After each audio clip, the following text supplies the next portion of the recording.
Okay student, आज हम फिर देखेंगे क्लास 10 की फिजिक्स चैप्टर फर्स्ट इलेक्ट्रिसिटी। पिछले वीडियो में मैंने आपको जो है रजिस्टर्स और कॉम्बिनेशन ऑफ रजिस्टेंसेस के बारे में बताया था कि रजिस्टेंस को दो तरह से कंबाइन किया जाता है, सीरीज और पैरेलल, और उसके फॉर्मूले के डेरिवेशन के बारे में बताया था। ठीक है, अब हम नेक्स्ट टॉपिक डिस्कस करेंगे इलेक्ट्रिक पावर के बारे में कि इलेक्ट्रिक पावर क्या होता है। ओके, तो जैसा कि हम लोग जानते हैं पावर क्या होता है, व्हाट इज पावर। तो पावर को हम अक्सर डिफाइन करते हैं, कहते हैं ठीक है कि पावर क्या होता है। जैसे तुम ये काम कर सकते हो कि नहीं कर सकते हो, तुम्हारे अंदर पावर है कि नहीं है, इस तरह की चीजें हम डेली लाइफ में अक्सर करके बोलते हैं। ओके, तो पावर क्या होता है, पावर रिलेट करता है आपका वर्क से कि वर्क डन आप किस तरह से करते हो। ठीक है, तो यहाँ हम पावर को डिफाइन करेंगे। तो व्हाट इज पावर, तो पावर क्या है, to the rate of doing work, the rate of doing work is called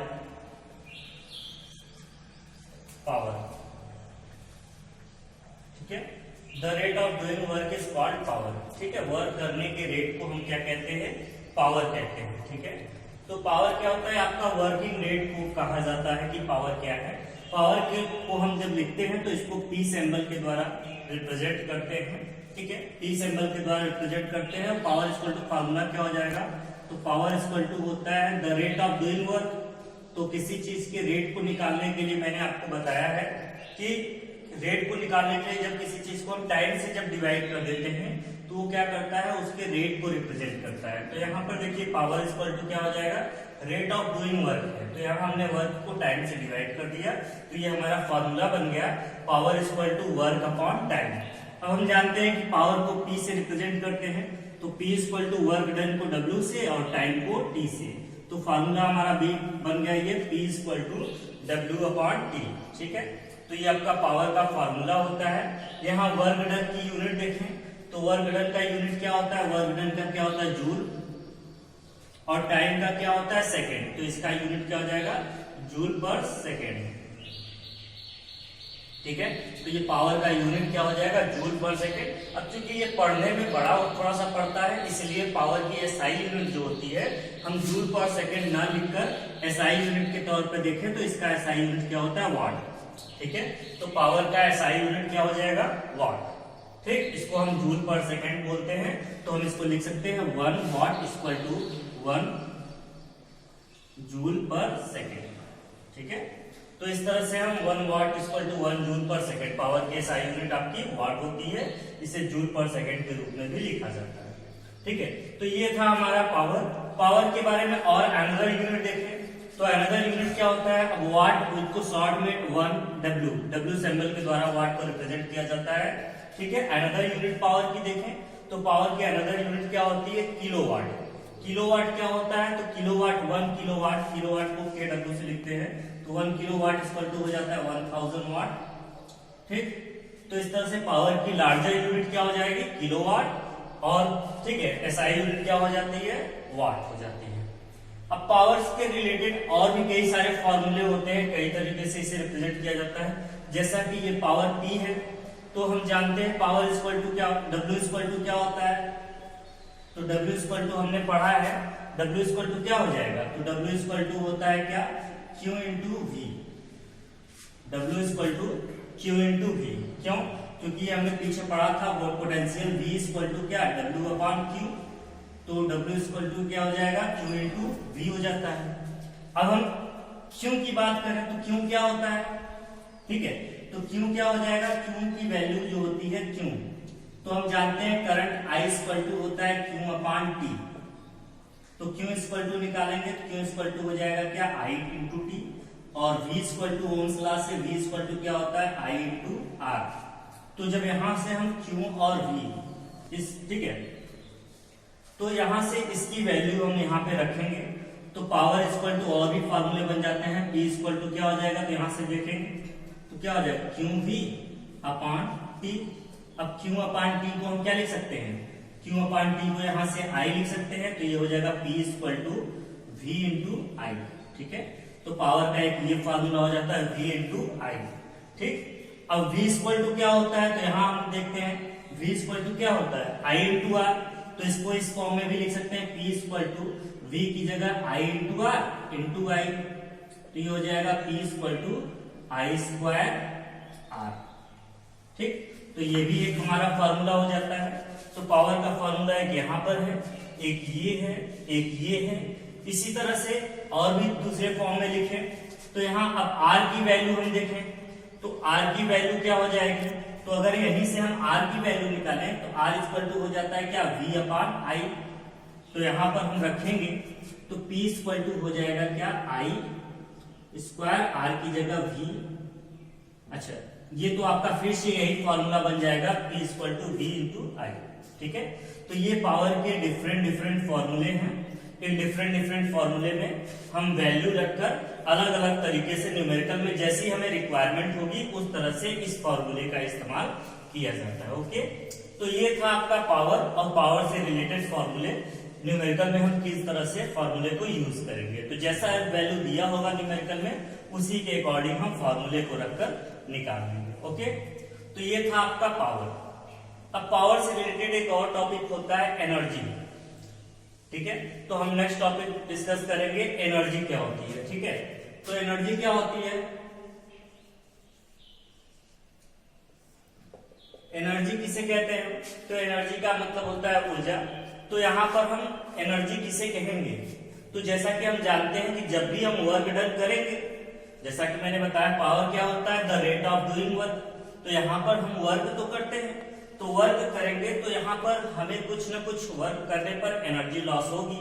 तो कितनी एनर्जी लॉस होगी, या हम इलेक्ट्रिकल पावर की बात करें, इलेक्ट्रिक पावर क्या होता है, तो यहाँ जैसा कि मैंने बताया पावर इक्वल टू क्या होता है the rate of doing work. अब यहाँ वर्क डन, अगर हम इलेक्ट्रिकल वर्क डन करें, इलेक्ट्रिकल वर्क डन क्या होता है, कैसे करेंगे, तो इलेक्ट्रिकल वर्क डन जैसा कि मैंने आपको पोटेंशियल में बताया था कि जब किसी चार्ज पार्टिकल को एक पॉइंट से दूसरे पॉइंट तक, ठीक है, किसी इलेक्ट्रिक फील्ड में जब किसी चार्ज पार्टिकल को एक पॉइंट से दूसरे पॉइंट तक मूव कराते हैं तो उसे मूव कराने के लिए हमें कुछ न कुछ वर्क डन करना होता है, जिसे हम इलेक्ट्रिकल वर्क डन कहते हैं। ठीक है, तो यहाँ भी हो जाएगा the rate of doing electrical work done is called the power या इलेक्ट्रिक पावर। ठीक है, तो पावर में एनर्जी क्या होता है, तो एनर्जी, तो वर्क डन और एनर्जी ये दोनों चीजें एक दूसरे के सिमिलर होती हैं। ठीक है, तो एनर्जी के लिए अगर हम निकालें कि एनर्जी कितना हो जाएगा, तो हम जानते हैं क्योंकि वर्क डन इक्वल टू क्या हो जाएगा, ये क्रॉस मल्टीप्लाई हो जाएगा, तो ये बन जाएगा P इंटू टी। ठीक है, work done equal to P into t. अब इस ये वर्क डन ही क्या होता है, एनर्जी के सिमिलर होता है, तो ये इक्वल टू क्या हो जाएगा फॉर्मूला P इंटू टी। ठीक है, तो ये आपका एनर्जी का फॉर्मूला हो जाता है, energy equal to power into time. ठीक, एनर्जी क्या होता है डिफाइन अगर हम करना चाहें तो the ability to do work is called the energy. ठीक है, काम करने की एबिलिटी या योग्यता को कि हम इस काम को कर सकते हैं कि नहीं, उसी को हम एनर्जी कहते हैं। ठीक है, तो यहाँ एनर्जी इक्वल टू हो जाएगा P इंटू टी। अब पावर का फॉर्मूला हम अलग अलग यहाँ पर देखिए, पावर का फॉर्मूला यहाँ पर अलग अलग है, तो अलग अलग हम रख लेंगे। जैसे कि हम यहाँ पर P इक्वल टू क्या है आई स्क्वायर इंटू आर है, तो यहाँ पर हम अगर P की जगह आई स्क्वायर आर रख लें तो ये हो जाएगा E इक्वल टू P की जगह पे आई स्क्वायर आर, तो ये हो जाएगा आई स्क्वायर आर इंटू यहाँ क्या है टी, तो ये हो जाएगा आई स्क्वायर आर टी। तो एनर्जी का फॉर्मूला एक ये भी बन जाता है आई स्क्वायर आर टी, या पावर के और भी फॉर्मूले हैं।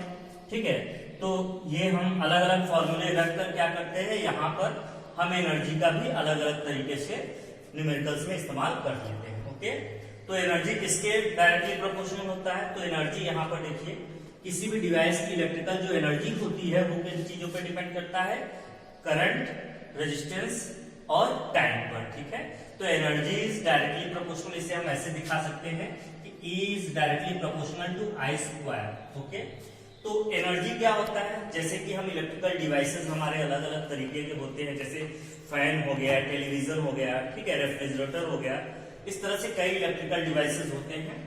तो यहाँ पर इलेक्ट्रिकल डिवाइसेस में एनर्जी, कितना एनर्जी कंज्यूम करेगा वो, ठीक है, उसके द्वारा उस डिवाइस के द्वारा कंज्यूम्ड एनर्जी किस पे डिपेंड करता है, करंट के स्क्वायर के डायरेक्टली प्रोपोर्शनल होता है, यानी करंट पे डिपेंड करता है। दूसरा चीज क्या है, रेजिस्टेंस है, तो इससे हम ऐसे भी दिखा सकते हैं प्रोपोर्शनल टू आर, यानी रेजिस्टेंस के डायरेक्टली प्रोपोर्शनल होता है। और तीसरा क्या, टाइम। ठीक है, तो रेजिस्टेंस जितना ज्यादा होगा एनर्जी उतना ज्यादा कंज्यूम करेगा। ठीक है, जैसे फॉर एग्जांपल कि अगर हम एक इलेक्ट्रिकल बल्ब ले लेते हैं, ठीक है, घरों में जो बल्ब येलो वाला बल्ब जलाया जाता है जो 100 वाट का होता है, तो उसमें क्या होता है कि टंगस्टन फिलामेंट, बल्ब के अंदर जो फिलामेंट होता है वो टंगस्टन मटेरियल का बना होता है और टंगस्टन की रेजिस्टेंस, ठीक है, बहुत ही हाई होती है। इसलिए जो बल्ब होता है, बल्ब जब हम जलाते हैं तो बल्ब क्या होता है कि जब वो ग्लो करता है तो वो ज्यादा एनर्जी कंज्यूम करता है। ठीक है, और उसकी टेम्परेचर, अगर टेम्परेचर की बात करें तो अगर इलेक्ट्रिकल बल्ब जो येलो वाला आप जलाते हैं घरों में, उससे लगभग जो टेम्परेचर प्रोड्यूस होता है वो लगभग 2500 डिग्री सेल्सियस टेम्परेचर होता है। ओके, जिसमें टंगस्टन फिलामेंट का इस्तेमाल किया जाता है वो बल्ब। ठीक है, तो यहाँ पर एनर्जी रेजिस्टेंस पर डिपेंड करता है। रेजिस्टेंस जितना कम रहेगा एनर्जी उतना कम कंज्यूम होगा, रेजिस्टेंस जितना ज्यादा होगा उतना ज्यादा। इसी तरह करंट है, करंट जितना ज्यादा होगा एनर्जी उतना ही ज्यादा होगा, करंट कम होने पर एनर्जी कम। और तीसरा क्या है, टाइम।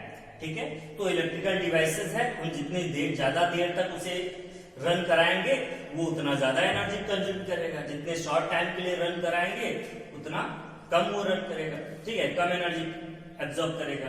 तो इस तरह से एनर्जी ये आपका 3 चीजों पे डिपेंड करता है, करंट, रेजिस्टेंस और टाइम पर। ठीक है, अब हम देखेंगे पावर रेटिंग। ठीक है, पावर रेटिंग क्या होता है, तो पावर रेटिंग इलेक्ट्रिकल डिवाइसेस आप मार्केट से खरीदते हैं जब, तो उसमें देखते हैं चाहे वो छोटा सा बल्ब हो, फैन हो, रेफ्रिजरेटर हो, वॉशिंग मशीन हो, कूलर हो, कोई भी चीज होता है तो आप देखते हैं, बल्ब ही देखें तो बल्ब में देखते हैं कि बल्ब के ऊपर जो लिखा रहता है, जैसे लिखा इस तरह से 100 वाट, ठीक है, 220 वोल्ट, इस तरह से चीजें लिखी हुई होती हैं। चाहे रेफ्रिजरेटर है तो उसमें भी लिखा रहता है। तो इस तरह से क्या होता है कि इलेक्ट्रिकल डिवाइसेस पे यहाँ पर वाट, 100 वाट, डब्ल्यू क्या है, डब्ल्यू आपका वाट को रिप्रेजेंट करता है, यानी इलेक्ट्रिक पावर को रिप्रेजेंट करता है।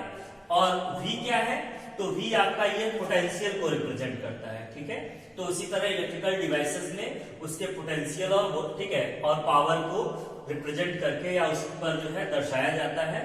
और जब हम खरीदते हैं तो इसी के बेसिस पे हम कंज्यूम करके देखते हैं कि वो हमारा कितना एनर्जी कंज्यूम करेगा। ठीक, और एनर्जी कंजम्पशन के बारे में जानना हमें बहुत जरूरी होता है, क्योंकि अगर आप जो है इसको देखते हैं तो घरों में जैसे क्या होता है कि इस समय हमें जितना एनर्जी कंज्यूम करते हैं इलेक्ट्रिकल, उसके लिए हमें बिल पे करना होता है। ठीक है, तो डिवाइसेस का पावर जितना ज्यादा होगा, पावर देखिए यहाँ पर एनर्जी किस पे डिपेंड करता है, पावर पे, तो पावर जितना ज्यादा होगा एनर्जी उतना ज्यादा खर्च करेगा वो, उतना ज्यादा एनर्जी यूज होने पर हमारा जो बिजली का बिल है वो उतना ही ज्यादा आएगा। इसलिए क्या होता है कि कौन सी चीजों को इस्तेमाल करने से हमारा बिजली का बिल ज्यादा और कम आएगा, उसके लिए हम पावर रेटिंग देखकर इस तरह से हम अपने पैसे को बचा सकते हैं। ओके, नेक्स्ट टॉपिक है heating effect of electric current. ठीक है, तो इलेक्ट्रिक करंट के कई इफेक्ट होते हैं, जिसमें 2 मेन है, ठीक है, 3 है, आपका मैग्नेटिक इफेक्ट, ठीक, हीटिंग इफेक्ट और केमिकल इफेक्ट। ठीक है, तो केमिकल इफेक्ट को हम केमिस्ट्री में डिस्कस करेंगे, जिसे हम इलेक्ट्रोलिसिस प्रोसेस के दौरान स्टडी करते हैं। और magnetic effect of electric current, तो इसे हम नेक्स्ट चैप्टर में डिस्कस करेंगे। यहाँ पर हमें क्या पढ़ना है, heating effect of electric current. ठीक है, तो heating effect of electric current क्या होता है हम उसको बताते हैं। तो heating effect of electric current में जैसा कि हम लोग जानते हैं, हीटिंग इफेक्ट, हीट क्या है, तो हीट भी एक तरह से एनर्जी ही होता है। जब क्या होता है इलेक्ट्रिकल डिवाइसेस में हम जानते हैं कि कुछ डिवाइसेस ऐसे होते हैं जिनका रेजिस्टेंस बहुत ही हाई होता है। जैसे घरों में आपने देखा होगा इलेक्ट्रिक हीटर होता है, तो इलेक्ट्रिक हीटर में ज्यादातर नाइट्रोम वायर का इस्तेमाल किया जाता है। ठीक है, तो नाइट्रोम वायर के रेजिस्टेंस हाई होने के कारण जब हम उसे करंट पास करते हैं तो करंट को क्या करता है, फ्लो आउट नहीं करता, बल्कि खुद एब्जॉर्ब होकर हीट हो जाता है। और उसी हीटनेस के कारण हीटर पर हम क्या करते हैं, हीटर का इस्तेमाल अलग अलग कामों के लिए करते हैं। ठीक है, उसी तरह इलेक्ट्रिक प्रेस आयरन होता है। इलेक्ट्रिक आयरन क्या होता है, तो इलेक्ट्रिक आयरन में भी देखते हैं हम कि जब हम करंट पास करते हैं तो करंट पास करने पर आयरन जो होता है वो क्या होता है, हीट हो जाता है। और उसकी हीटनेस का इस्तेमाल हम कपड़े को आयरन करने के लिए या प्रेस करने के लिए इस्तेमाल करते हैं। ठीक है, तो यहाँ पर करंट का डायरेक्ट हम करंट का यूज नहीं कर रहे हैं, बल्कि क्या कर रहे हैं, उसके कारण जो डिवाइस होता है वो हीट हो जा रहा है और इस हीट का इस्तेमाल वर्क डन के लिए करते हैं। तो यहाँ पर हीट भी एक तरह की एनर्जी ही होती है, इसलिए ई को हम इस हीट को एच से लिखते हैं। तो एच इक्वल टू भी फार्मूला आपका हो जाता है आई स्क्वायर आर टी। तो हीटिंग इफेक्ट, या जैसे हम कह सकते हैं, इससे न्यूमेरिकल इस तरह से पूछ लिया जाता है कभी कभी कि जैसे अगर कोई इलेक्ट्रिक हीटर है, ठीक है, जैसे किसी इलेक्ट्रिक हीटर पर अगर 20 एम्पियर का करंट जो है ठीक 2 घंटे तक पास किया जाए या 5 मिनट तक पास किया जाए और उसका रेजिस्टेंस जो है दिया हो 5 ओम हो, तो कितना वो हीट एनर्जी प्रोड्यूस करेगा। ठीक, तो इस तरह से हम फॉर्मूले में रख कर निकाल लेते हैं, या फिर यहाँ पर जो है फॉर्मूला जैसे एनर्जी का मैंने बताया अलग अलग फॉर्मूला बनाते हैं, तो इस तरह से हीट का भी फॉर्मूला अलग अलग तरीके से यूज किया जाता है। तो यहाँ हीट भी डिपेंड करता है किस पे, करंट पे, ठीक है, करंट की वैल्यू, रेजिस्टेंस और टाइम, इन 3 चीजों पर हीट जो है आपका डिपेंड करता है। ठीक है, कोई भी डिवाइस है वो कितना हीट प्रोड्यूस करेगा, तो इस तरह से हम आई आर टी की वैल्यू अगर मालूम है तो हम यहाँ पर रखकर निकाल सकते हैं। ठीक है, इसके बेसिस पे एग्जाम में भी आपके न्यूमेरिकल्स आते हैं। ठीक है, तो ये था आपका इलेक्ट्रिक हीट। ठीक है, और हीटिंग इफेक्ट, अगर इसकी एप्लीकेशन की बात करें तो एप्लीकेशन क्या होता है, एक और चीज ये है आपका हीटिंग इफेक्ट, तो रेजिस्टेंस जितना ज्यादा होगा, ठीक है, हीटिंग वैल्यू जो है उतनी ही ज्यादा होती है। एप्लीकेशन की बात करें अगर इसके, तो एप्लीकेशन में क्या होता है, एप्लीकेशन में इसके कई सारे यूज होते हैं। एप्लीकेशन का मतलब होता है कि इस हीटिंग इफेक्ट का इस्तेमाल या प्रयोग हम कहां कहां पर करते हैं। तो इसका यूज कहां पे होता है, तो हम एग्जांपल्स के तौर पे बता सकते हैं, जैसे इलेक्ट्रिक आयरन हो गया, ठीक है, हमारा माइक्रोवेव हो गया और इलेक्ट्रिक हीटर हो गया। तो इस तरह से कई डिवाइसेस होते हैं जहां पर इस इफेक्ट का इस्तेमाल किया जाता है। और हीटिंग इफेक्ट में ज्यादातर जो वायर होता है, जिसकी ऐसे वायर का इस्तेमाल किया जाता है जिसकी रेजिस्टेंस बहुत ही हाई हो, जैसे नाइक्रोम और टंगस्टन। तो ये मटेरियल्स अगर इस्तेमाल किया जाए तो इनकी रेजिस्टेंस क्या होती है, वैल्यू क्या होती है, हाइयर होती है, इसलिए क्या होता है, इनका इस्तेमाल हीटिंग डिवाइसेस के लिए किया जाता है। ठंड के दिनों में देखते हैं हम इलेक्ट्रिक हीटर हाथों को गर्म करने के लिए इस्तेमाल करते हैं, तो वहां पर भी क्या होता है, इसी, ठीक है, वहां पर भी नाइक्रोम का इस्तेमाल किया जाता है जिसकी रेजिस्टेंस बहुत हाई होती है। ओके, तो ये था आपका heating effect of electric current और उसके एप्लीकेशंस के बारे में। अब एक और चीज है क्या, कमर्शियल यूनिट ऑफ एनर्जी। ठीक है, लास्ट टॉपिक है हमारा कमर्शियल यूनिट ऑफ एनर्जी, और इसके बाद हम डिस्कस करेंगे कि किस तरह से क्या होता है एनर्जी कंजप्शन का जो मनी होता है, जैसे घरों में जो डिवाइसेस हम यूज करते हैं कि बिजली का बिल हमारा कितना आता है, इस तरह से कैसे हम इसको कंज्यूम करते हैं, ठीक है, डिटरमाइन करेंगे, तो इसको हम देखेंगे। तो यहाँ पर मेन है हमारा कमर्शियल यूनिट ऑफ एनर्जी। तो एनर्जी जैसा कि मैंने बताया equal to formula I square R T होता है, या ठीक है, तो एनर्जी की यूनिट क्या होती है, what is the unit of energy. तो जैसा कि हम लोग जानते हैं यूनिट ऑफ एनर्जी क्या होती है, यूनिट ऑफ एनर्जी, तो एनर्जी का यूनिट क्या होता है, जूल होता है। ठीक है, एनर्जी का जो एसआई यूनिट होता है, एसआई यूनिट ऑफ एनर्जी, तो एसआई यूनिट ऑफ एनर्जी क्या होता है, जूल होता है। लेकिन अगर हम यहाँ पर एनर्जी की बात करें तो जूल बहुत ही छोटी वैल्यू होती है, और जब हम इलेक्ट्रिकल डिवाइसेस की बात करें तो घरों में जो एनर्जी हम यूज करते हैं इलेक्ट्रिकल, वहां पर एनर्जी क्या होता है, एक large amount of energy consume की जाती है, इसलिए उसको हम अगर जूल में लिखते हैं तो वो वैल्यू क्या होता है, बहुत ही हाइयर, बड़ी हो जाती है, जिसे अगर हम पढ़ते हैं तो हमें जो है ज्यादा टाइमिंग लगेगा।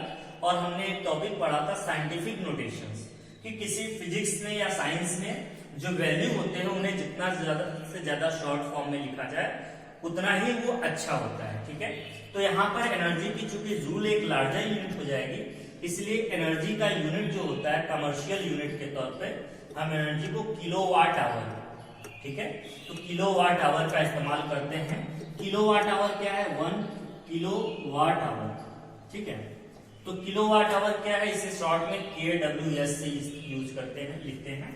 तो किलोवाट आवर क्या है, तो किलोवाट क्या होता है, तो जैसा कि मैंने बताया आपको, वाट क्या होता है, पावर की यूनिट होती है, और किलोवाट क्या है, किलोवाट भी पावर का ही यूनिट है, लेकिन कैसा unit, larger unit of power, ठीक है।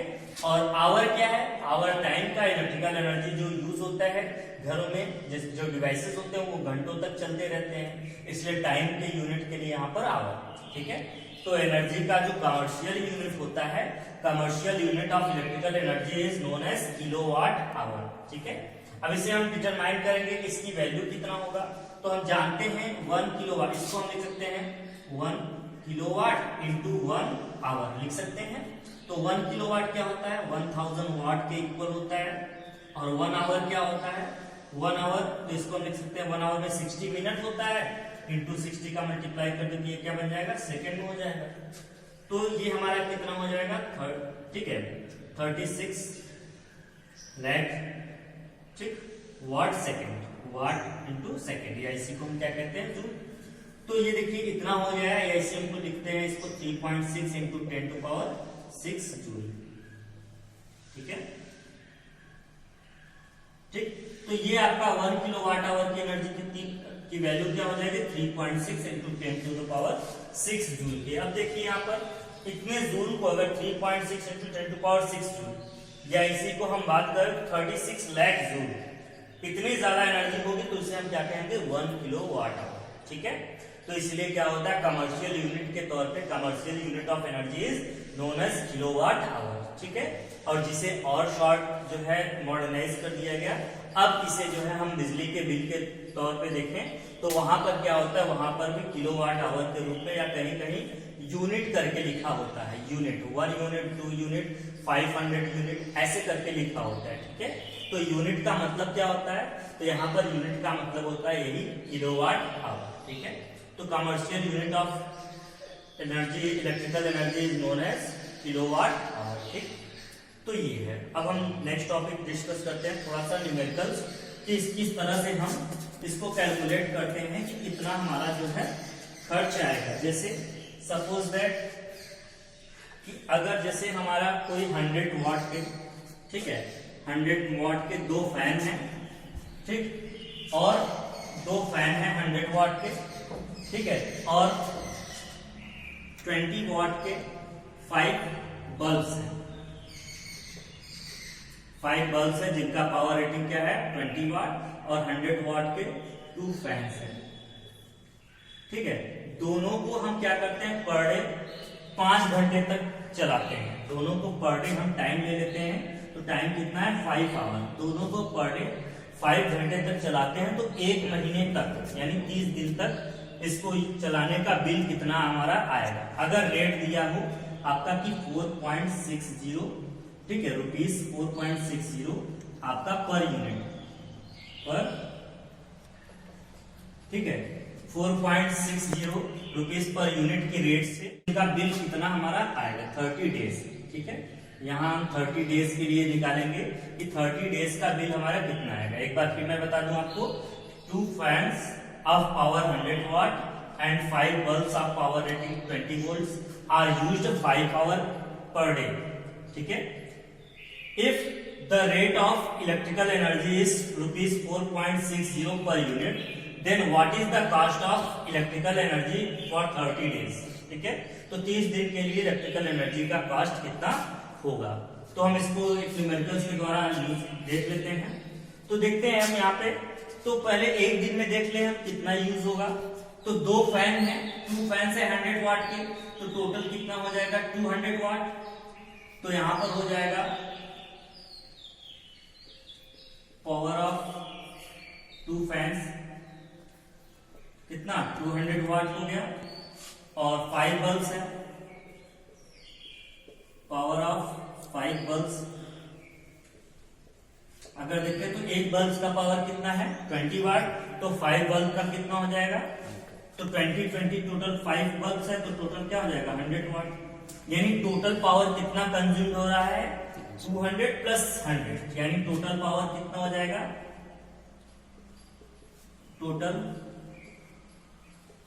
टोटल पावर कितनी हो जाएगी, तो ये हो जाएगा हमारा कितना 300 वाट, ठीक है। तो टोटल पावर 300 वाट यूज हो रहा है, यानी E इक्वल टू कितना हो गया 300 वाट। और टाइम देखते हैं यहाँ पर डे कितना यूज हो रहा है 300 वाट, तो टाइम कितना है, टाइम कितना है 5 आवर्स, ठीक है।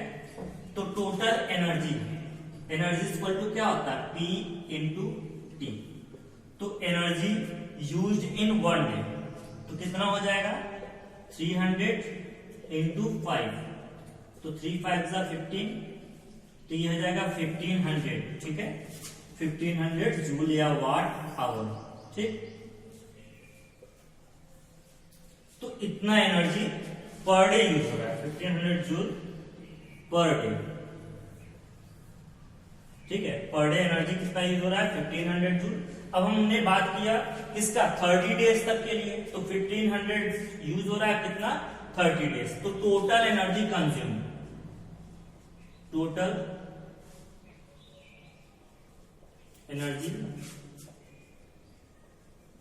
कंज्यूम कितना हो जाएगा, तो टोटल एनर्जी कंज्यूम्ड देख लेते हैं हम,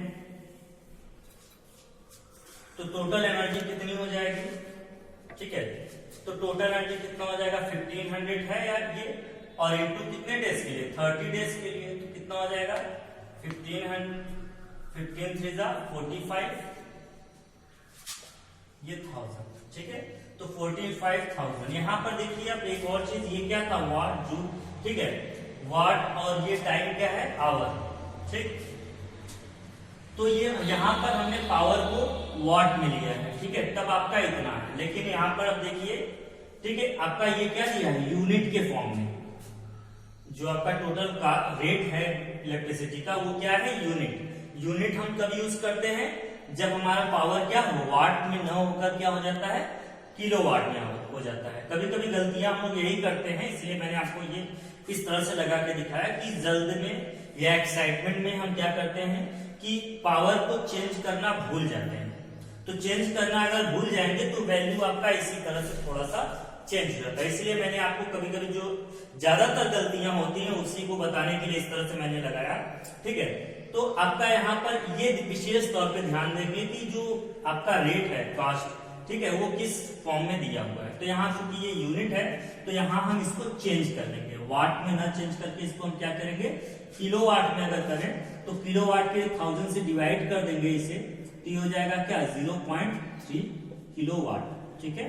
तो जब 0.3 लिखेंगे या 0.00, ठीक है, तो ये हो जाएगा 0.300, तो ये हो जाएगा 3 5 15 यानी 1.5, ठीक। हम और क्लियर लिख देते हैं, तो ये हो जाएगा 1.5, ठीक, इतना जूल एनर्जी पर डे, ठीक। तो अब देखते हैं यहां पर, तो अगर हम इसे फिर इस फॉर्म में लिखें तो ये 1.5 इंटू कितने डेज के लिए 30 डेज के लिए, तो ये कितना हो जाएगा, तो ये हो जाएगा टोटल 45 यूनिट, ठीक है। तो ये यहाँ पे भी जब इसको चेंज कर लेंगे तो ये भी क्या हो जाएगा यूनिट। तो 1.5 यूनिट पर डे यूज होता था, तो टोटल एनर्जी कंज्यूम्ड, ठीक है, कितना हो जाएगा 30 डेज के लिए, तो यहाँ 30 का हमने इंक्लूड कर दिया, तो टोटल कितना है 45 unit.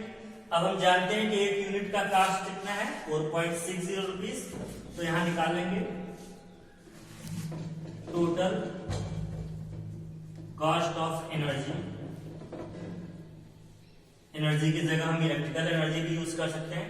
Total cost of energy for 30 days, तो ये हो जाएगा 30 इंटू रेट कितना है तो 4.60 इंटू 45, तो इंटू कर लेंगे, ये आपका हो जाएगा कितना 45 का 46, ठीक है, 4.60 में इंटू करेंगे तो 45 6 कितना हो जाएगा, तो अगर हम 45 6 की बात करें तो 45 6 270, 0 कैरी 37 कैरी हो जाएगा, फिर 45 का 4 बार करेंगे तो हो जाएगा 180 और 27, ठीक है, तो ये हो जाएगा 207। अब यहाँ पे डेसिमल लगा देंगे, ठीक है, तो आपका टोटल इतना 207 रुपीज आपका ये, ठीक है। इसे हम और क्लियर लिख लेते हैं ₹207, ठीक। तो 207 रुपीज 1 मंथ का जो है हमारा इलेक्ट्रिकल चार्जेस का कॉस्ट जो है आएगा। तो तो इस तरह से हम न्यूमेरिकल्स को लगाते हैं, ठीक है। तो ये इसी के साथ आपका ये चैप्टर जो है आपका फर्स्ट इलेक्ट्रिसिटी जो है खत्म होता है। अगर इससे रिलेटेड आपको कोई भी डाउट हो तो कमेंट बॉक्स में जाकर हमें कमेंट जरूर करिएगा और पूछिएगा, उसके आपके कमेंट्स के जवाब हम जो है नेक्स्ट वीडियो में जरूर देंगे। Okay, thank you.